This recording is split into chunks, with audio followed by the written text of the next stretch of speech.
Hi, this is Ed, and welcome to Global TV Talk Show. This edition is called To Life. It's all about health and wellness, mental, physical, spiritual. Occasionally, we also go deep into medical research science, including a recent conversation we had with the CEO of the National Stem Cell Foundation and doctors, researchers, uh, patients of Parkinson's, and very interested other people. And I'm really honored to be able to do that from time to time. And I welcome your support. I welcome your subscription and membership. You could join for a day. You can join for 30 days, 90, 180, or go pro at 365. That's the best deal around. In total, it's more money, but you get the most services over the longest period of time. The key to all that is media prep. And I'm really happy and honored to have been able, and I've been fortunate to be able to develop a drive for best practices media prep for everybody.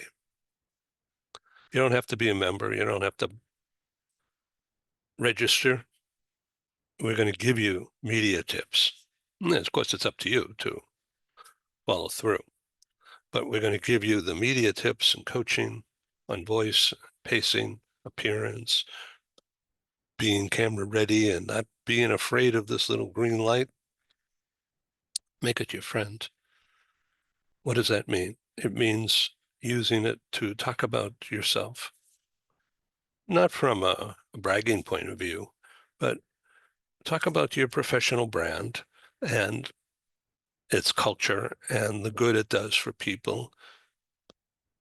How you have witnessed that? Talk about some of those cases. You don't have to name names. Just talk about the experience, the value of the brand. And the key now is to talk about your personal brand. And that means how your attitude and your desire to learn and your desire to be helpful to people combines, how it meshes with the professional brand's product line, services. All of that is branding. Come, join us on Global TV Talk Show. I'll help you. When you're a member, you get business introductions too.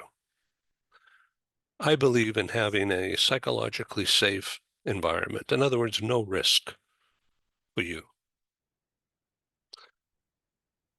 Financially, no risk for you. I give you a 100% money back guarantee on the quality of the services and advice and experience. A 100% money back guarantee on the actual delivery in each month of your membership.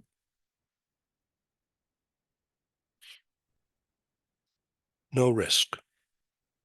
Psychologically comfortable, safe for learning, developing new relationships. We'll be right back with our show today. I think you'll like it, and I welcome your feedback. You could reach me at this email, editor, Global Business News, all one word. Editor, that's Editor, Global Business News, all one word, at gmail.com. Comes right to me. See you soon. We're back here in San Diego. I am. And Larry Linton is in the Toronto area. And Jana, well, it looks like San Francisco. Is that where you are today? I'm not. I'm in San Diego. That's my background for today. Yeah, that's great. Well, it's a nice looking bridge. So, um, I've asked Larry to consider making a talk happen today on his experiences and uh, as an information exchange and to help promote awareness of Parkinson's. And you guys are doing things about this, so that's great. And I want the public to learn about it, and that's my role as PR. Mm. Yeah. So, Larry, Yeah. you look younger than ever before. Oh, thanks, Ed. You say the kindest things. It must be from your running.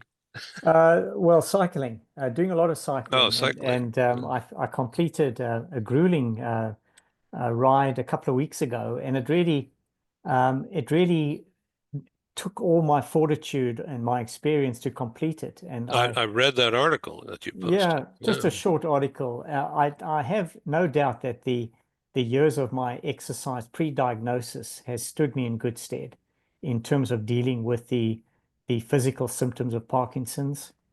Um, when I first was diagnosed, I had a constant tremor in my right hand and a dragging right leg, and that was my biggest issue. And when I went through the 5 stages of grief to finally get to acceptance and started exercising again, I had a tremendous response to the exercise. And also I returned to my love for music and drumming to deal with the physicality of my tremor. And since then I don't have I don't have an external tremor.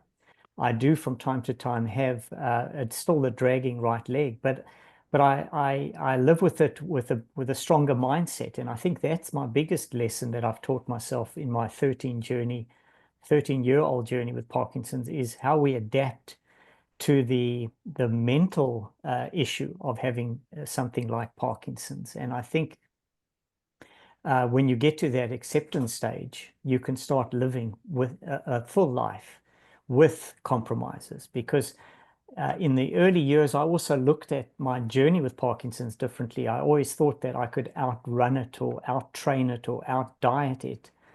But it's a sort of a step down disease. And I think the point is to live in between the step down. And when I mean step down is that, you develop another symptom, you've got to deal with it. And you then have a quality of life. And I think the important message is to live while we can, for as long as we can, as best we can, during those flat or plateau periods. And cycling for me has been one of the ways of dealing with that as well. So it's a passageway, Correct, correct. a bridge. And Yeah. Larry, I'm just fascinated when I hear your story and you talk about exercise, because I also sit on a board for mitochondrial disease, and my Right. son has a mitochondrial disorder, and exercise for him is key because the Right. ability to kind of do aerobic exercise that builds healthy mitochondria. And I know that there is a link between mitochondria and Parkinson's. So Yes. it's very likely that what you're experiencing is similar to what he sees in that. And, it's a fine line, right? Between how much can you exercise, and good for Right. you that you're at a, premier cycling level. My son just ran a marathon not too long ago. And Yep. he says first and last, but he's done half marathons before. Yes. Yes. But it's interesting because when he's not exercising, you see a complete difference in. Oh, definitely. Definitely. And in What? fact, I'm sorry. What is mitochondria? So mitochondria is the powerhouse of the cell. It's where you make energy, and it allows you to move and to physically do things that you're not always thinking of. But mitochondria is kind of, it's misunderstood because it's in a lot of diseases, even very common diseases like diabetes. So your pancreatic islet cells stop making insulin, but they do that because the mitochondria run out of energy to be able to produce that insulin. So it's got a common link across many diseases, including things like Parkinson's. But the exercise effect that you're noting is something that I've gotten to see with my own eyes with my son. And so it's a very real aspect. And it's, I'm sure, emotionally hard to deal with the diagnosis and to, as you said, so beautifully, the 5 stages of grief that you go through. But once you get there, and if you are still able there's lots of mitochondrial disease patients that are not in the same position as my son. They can't exercise. So, you know, to be in a position, I feel we're very fortunate that he's able to continue to exercise and manage his symptoms more.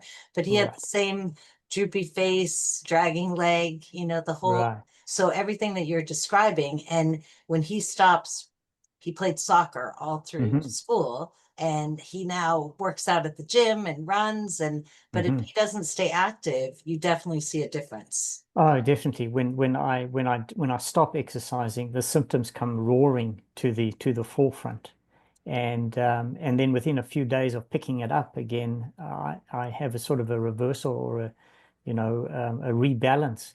But I also am encouraged. I don't expect. I'm fortunate in the sense that I can still exercise at quite an intense level, but I encourage anybody who can to move. I think movement for anybody is good. Gary Player, the South African golfer, came up with a saying that to him, rest is rust. And it plays in my head that we're born to move. So if you can walk, you walk, and whatever you can do. And in fact, I've been invited to be to a study at the University of Guelph, which is one of the local universities here, on the impact of cognitive functioning and fatigue. And the best part is that they're going to be putting me under a VO2 max on a bike. So I'm interested to see what it is, what I can get to, and then, you know, have to count backwards from, or subtract, 7 from 100, which I can't do at the best of times. It's going to be interesting to see under duress and fatigue what it comes out to be.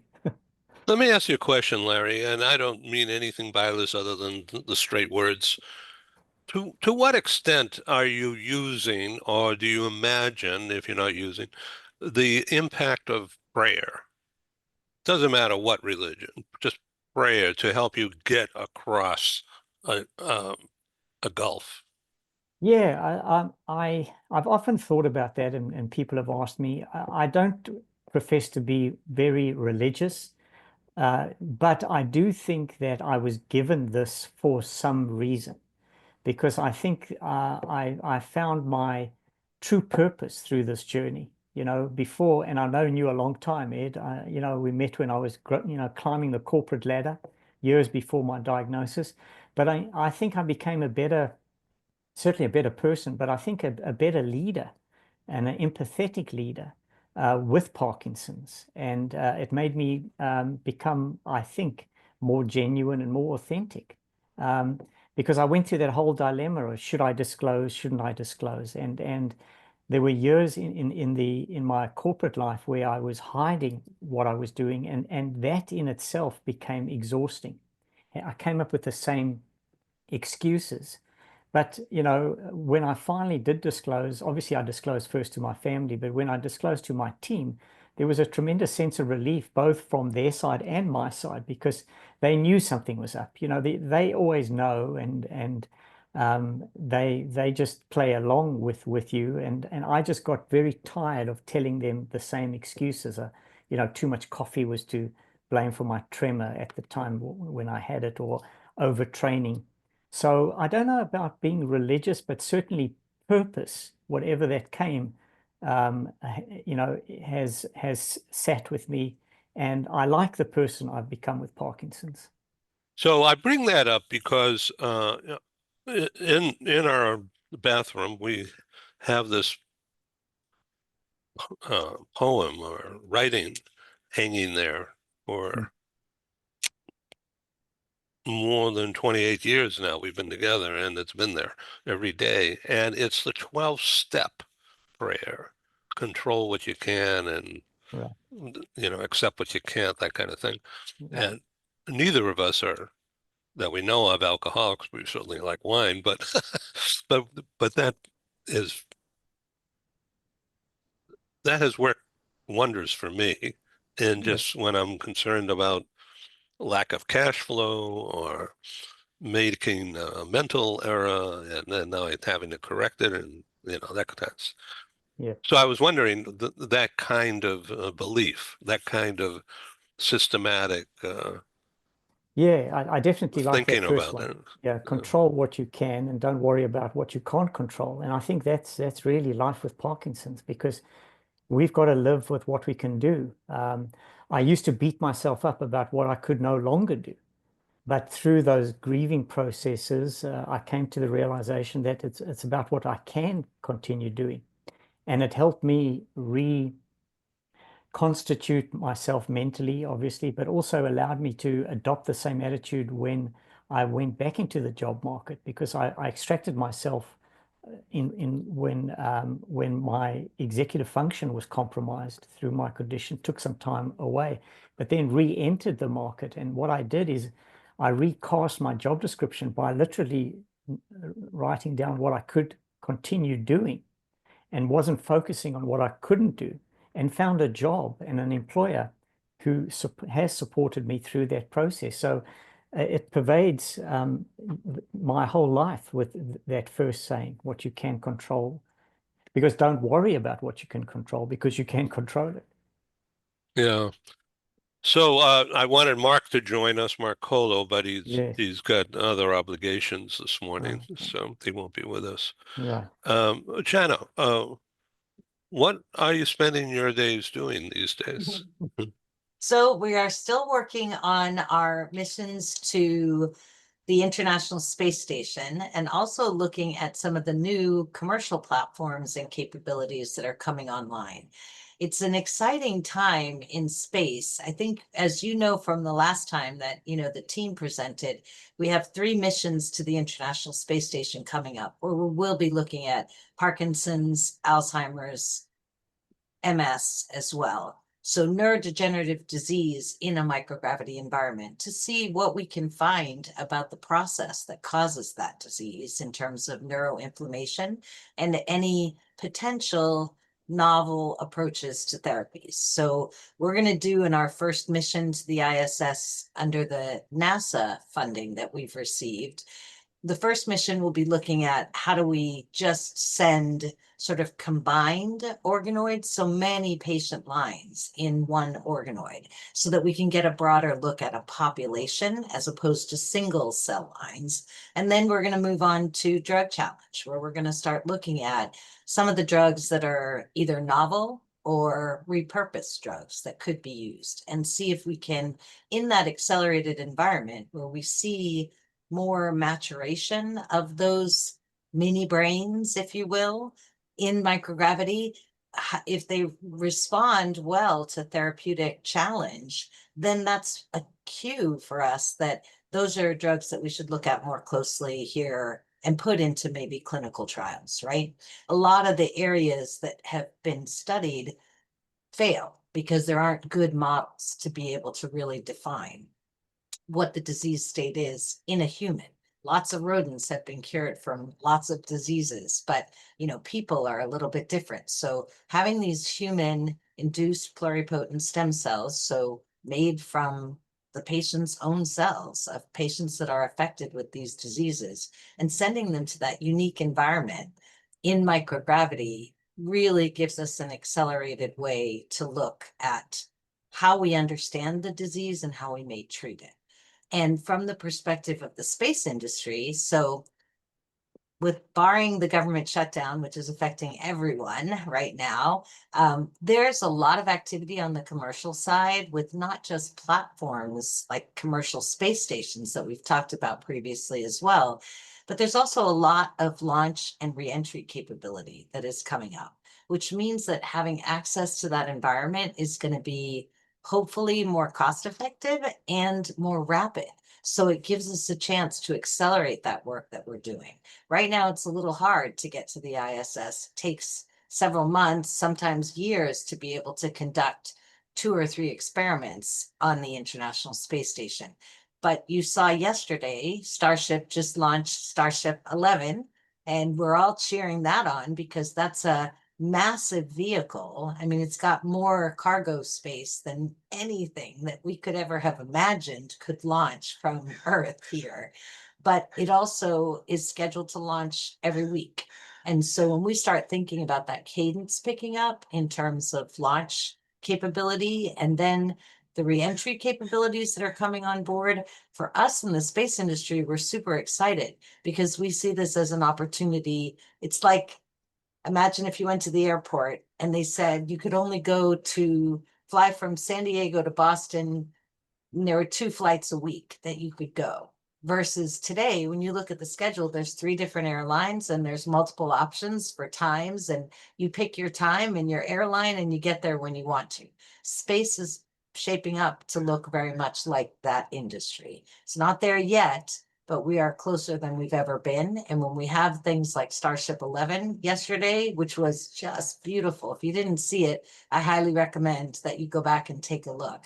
And they stressed the vehicle as much as they possibly could, took off heat shield tiles over the fuel tanks and turned, engines off as they were coming back in just to make sure they could control the vehicle. So those are the things for us that make us see this environment where we know we have this opportunity to study in a novel way is going to be even more accessible to us in the next very short time frame. I mean, by 5 years from now, routine launches, SpaceX launches Falcon rockets. They're on their 126th launch this year. That's all satellites, right?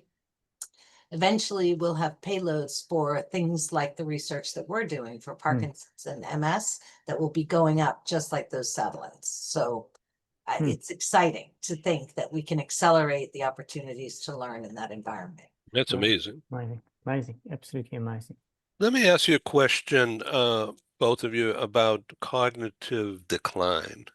That's related to neurodegenerative diseases, but it's not the same though, is it? Why? I guess it's under the umbrella of that. In my case, it is a symptom. It could be a symptom with Parkinson's, but it could lead to dementia, or it could lead to Lewy body dementia, I think, in terms of the grade of dementia. But in some cases, you don't get it. So it's a sort of, that's the thing with Parkinson's. You've got all these wonderful symptoms, some of which you get, some of which you don't. But executive functioning for me was an issue because of the stress. Stress is no good for people with Parkinson's, and that impacted executive functioning. It hasn't, but in my case, it hasn't led to, at this stage, thank goodness, dementia. But at the height of my corporate existence at the time, I was a partner at a large human professional services firm, and I lost my words. I lost my train of thought. I had to have questions asked when it went around the table because I'd forgotten what the question was. And we were still with telephones on our desks, and I remember not being able to dial out a 10-digit telephone number that I dialed every day. So that was when I realized that it was time to relook at what I was doing. But so for me, it was an issue, but it's a matter of coping with it. What I do now is I write things down. So it's all about experiencing what we experience, and then having the mental fortitude to deal with it in that moment. So you're training now as an attorney. You're probably in law school or even earlier. You became accustomed to writing things down. Most recently now, but whereas before I could remember and learn to multitask, but that again is one of the things with Parkinson's, the inability to focus, facet. So now I finish a file and then I'll move on to the next one. And if a thought pops in my head, I write it down so that I don't have to remember it, because I won't be able to remember it. So those are the things that I've some of the tricks of the trade, so to speak. So is that gap recoverable once you click back into the original thought process? I think to a certain extent. I think there's a natural process of aging, which is, the natural process. So I think it could be compounded with Parkinson's. But I was concerned when I started losing my words But then again, just took some time to reformulate. I learned, my late mother gave me one good lesson, was that speak last. So I always used to let everybody else speak, formulate my response, and then disclose what I wanted to disclose. So it's just the coping mechanism that I've learned over the years, how to deal with that. Speaking last, that's a power thing, isn't it? Well, I think my mother said you'll sound more intelligent. She was trying to make me. So, I've adopted that. The mother is always right. You sound intelligent if you speak last. Larry, do you want to show any slides? I don't have any slides, Ed, to Okay. show. All right. Whenever you want to come back Yeah, and show slides, let me know. Use my screen yeah, share. yeah, thanks. But you have to upload them because I don't know how to do that. Right, okay, yeah. Well, and Larry, I just want to Mm, ask because, when you said earlier that you feel like there was a purpose for mm, mm, your diagnosis, and mm, I feel every time I listen to you, I'm always kind of inspired. And I think that, your purpose is probably also as a voice to the right, community to right, help everyone to understand. So, and it must have been very difficult when you were conflicted about sharing. right, But now that you've shared, I think it's just so wonderful that you can help to advise. And you're a right. perfect example of, what you've done to be able to living with Parkinson's. I think you summed it up beautifully when you said, it's not about what I can't do, it's about what I can do. And Hmm. finding that path to what you can do and learning those Right. skills, right? To be, Yeah, no, I appreciate that. Yeah, my voice is also to educate. I went through the whole rigmarole of disability claims and the insurance, and that's another topic. But also, what I'm focusing on is the subject of accommodation in the workplace. And just as I've always said before, that the way the health system has not been set up to deal with people with a chronic illness. It's set up for acute illness. You get sick, you go to hospital, you get the procedure and you leave. But the success of chronic illness is putting the patient in the center of an interdisciplinary team. And I think what should be added to that team is employment related issues, because in the workforce, we've got the big subject of accommodation, but there's a dilemma between somebody who has a chronic illness who may or may not want to disclose. If they disclose, it's just like a check mark, and it's reactive to what the condition is. But with us, what I may need today, I may not need tomorrow, but in a month's time, I may need something else. So yes. what I'm trying to educate wherever I can is to have something called adaptive accommodation, something that is dynamic, that can change as the condition continues. Because people with Parkinson's, mid-career, tend to leave the workforce about 7 to 10 years earlier. And there's a huge cost burden both on the person with Parkinson's and the employer. And if the accommodation process could be more adaptable, that will allow somebody to continue working longer. And we all need to have that validation of work. It's important for us to do it. And the employer benefits, and it could be a differential for the corporate employer because they are doing something different. And that's my spiel these days, is to get in front of as many people as possible to talk about adapting your accommodation process. And it could be real easy, simple things. Let us with Parkinson's meet virtually, because you can't see my tremors on screen, and for a lawyer to sit in front of a client with a hand tremor is not the best image to portray. Even though I know it's my condition, the client thinks, well, there must be something up with a tremor like that. But it's just simple, in my opinion, simple examples of how the accommodation process could be a lot better for all parties concerned. So that's my, as I say, my soap on a box. So Deal for today. can I, sorry, Ed, can I ask you, do you have any sense of how many people are in the workforce that are living with Parkinson's? I mean, that would be a fascinating statistic to look at. Yeah, well, I've got in Canada, there's about at the moment about 100,000, over 110,000 people with Parkinson's. It's predicted by 2034 to increase to about 150. And of that, the working age accounts for about 13%. Wow. So a lot more people are working with Parkinson's, but the accommodation request is there's so much stigmatism around disclosing, because the legislation is there to protect a person with a condition. But in my experience, as soon as you disclose, there is a difference. You are perceived differently, because there could be an overcompensation by the employer to accommodate, and that itself is stigmatization. Right. So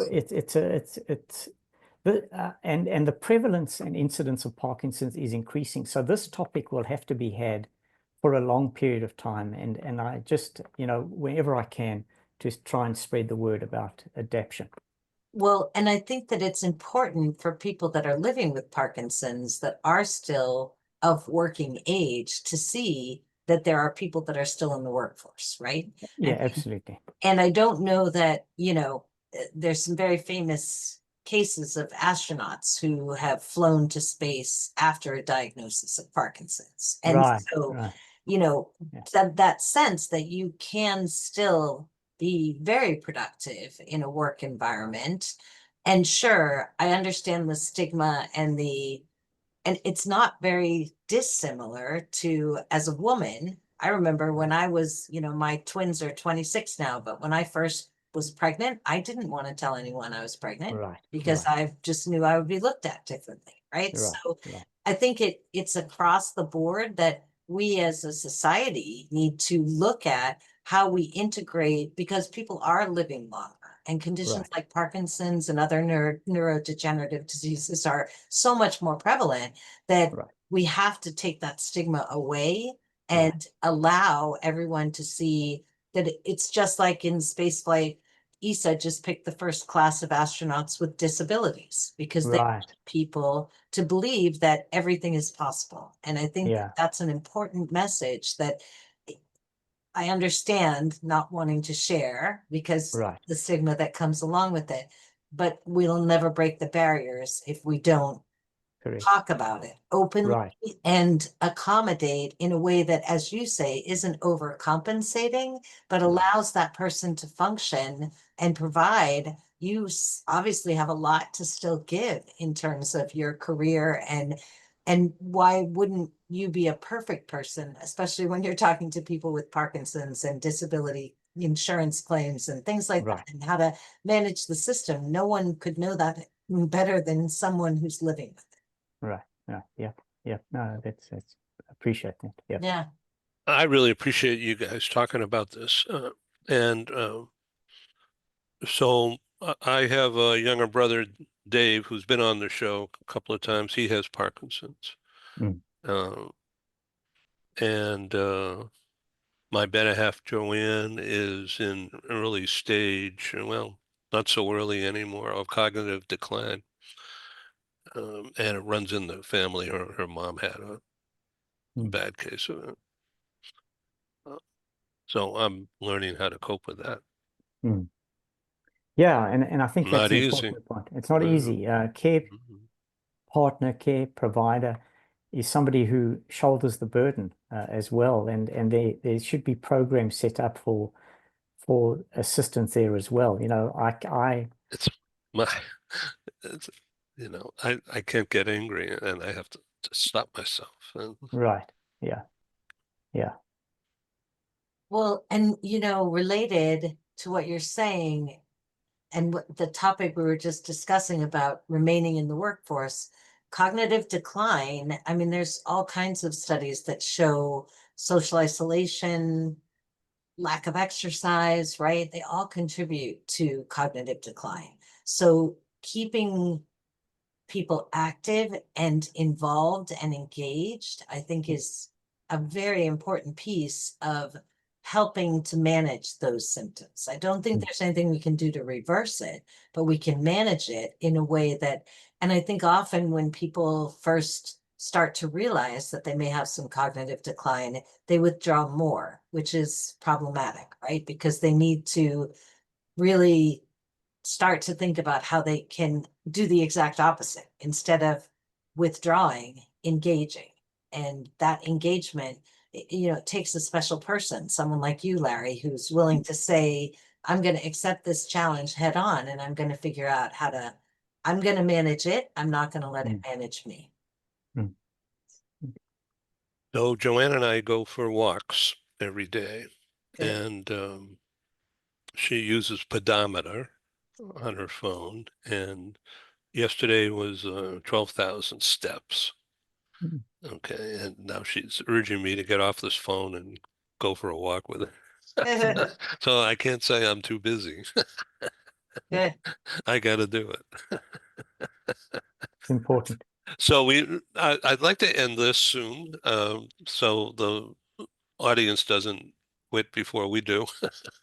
But if there's anything more that you'd like to add now, Larry, about what your next challenge will be, I mean, um, not mental challenge or physical challenge, well, sort of physical, but what athletic thing are you going to be doing coming up? Um, I don't know. I taught myself swimming over the summer. So combined with my running and biking, I consider myself a triathlete, but I do the three disciplines over 3 weeks. So I'm just trying to keep well, trying to keep moving.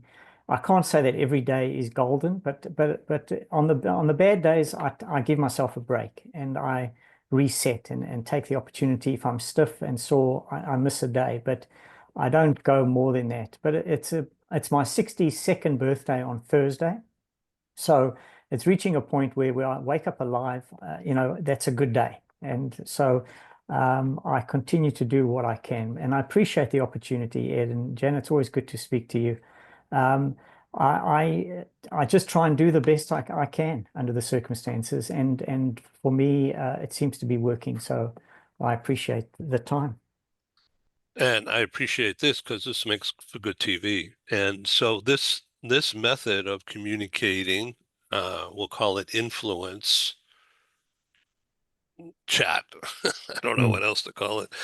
Um, is going to be helpful for everybody because this is a relatively speaking, a new medium mm, for getting news and information that matters. right. So I'm going to send you each the links that being recorded now, the video and audio and the AI transcript, which sometimes doesn't get it right, so I have to edit it. But all of that is going to be very helpful to people out there and to the idea of sharing Mm. information about this Oh, thanks. I from an appreciate it. acceptance point of view as well Mm, as from uh, it's not something that I've learned and I'm still learning. mm. It's okay to talk about it. It's okay to Yes. have it, and the idea is that you an example to others of doing something. Mm. Thank you. Thank you for the opportunity. Mm, I appreciate it. yeah. Well, Mark got me involved in all this, and Yes. it's I love it now. Mm. Yeah. Thank Good. you for sharing, Larry, and happy early birthday. Oh, thank you. Thank you. Yeah.